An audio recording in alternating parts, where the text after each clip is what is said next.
अस्सलाम वालेकुम स्टूडेंट्स, आज का हमारा टॉपिक है सेकंड कंडीशनल सेंटेंसेस और मैं डिफाइन करूंगा कि हम सेकंड कंडीशनल सेंटेंसेस कहाँ इस्तेमाल करते हैं और उसका स्ट्रक्चर क्या है।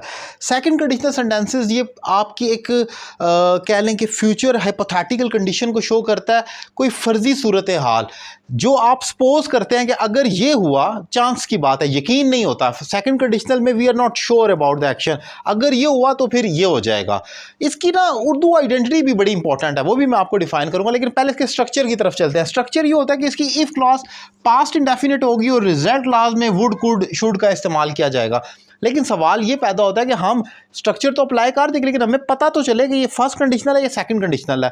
तो इसकी जो आइडेंटिटी है वो आपने इफ क्लॉज के आखिर में देखनी है। अगर आपका फिक्रा जो इफ क्लॉज है वो लिया, दिया, किया, आया, गया यानी कि पास्ट इंडेफिनिट वाली आइडेंटिटी पर ख़त्म होता है, तो आप फ़ौरन समझ जाएं कि वो आपका सेकंड कंडीशनल है। फॉर एग्जाम्पल, अगर उसने सारे सवालात हल किए, मैं ये नहीं कह रहा अगर वो सारे सवालात हल करेगा, अगर कहूँ करेगा तो ये फर्स्ट कंडीशनल बन जाएगा, लेकिन मैं कह रहा हूँ अगर उसने सारे सवालात हल किए तो वो अच्छी जॉब हासिल करेगा। अगर मैं तुम्हारे घर गया तो हम इकट्ठा खाना खाएंगे, गया।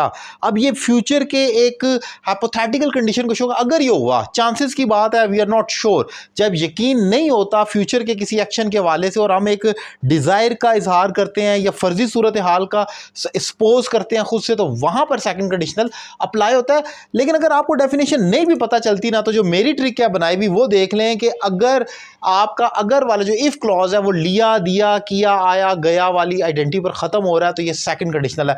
फ़ौरन ये स्ट्रक्चर अप्लाई कर दें। अगर उसने सारे सवाल हल किए तो वो इम्तिहान पास करेगा। If he solved all the questions, ये पास्ट इंडेफिनिट हो गया, he would pass the exams, वो इम्तिहान पास करेगा। अगर मैं तुम्हारे घर गया तो हम इकट्ठे खाना खाएंगे। If I went to your home we would eat together. So आपने देखा कि अगर मैं तुम्हारे घर गया, ये सेकंड कंडीशनल है, तो मैं इसकी इफ क्लॉज को पास्ट इंडेफिनिट बना दूंगा, if I went to your home हो जाएगा। और अगर ये पैसिव हो तो ऑब्वियसली उसी तरीके से आपको पता है कि जैसे पास्ट इंडेफिनिट का पैसिव होता है और वुड का पैसिव होता है, उसी तरीके से बन जाएगा। जैसे अगर सारे सवालात हल किए गए, बाय द वे ये ऑलरेडी आपने अगर मैं ये लिखा हुआ है, अगर उसने सारे सवालात हल किए, पैसिव करना, तो मैं कह दूंगा अगर सारे सवालात हल किए गए, if all the questions were solved. Past indefinite के पैसिव में वाज और वर आता है, तो मैं कहूँगा if all the questions were solved the exam would be passed, इम्तिहान पास किया जाएगा, करने वाले को निकाल दें।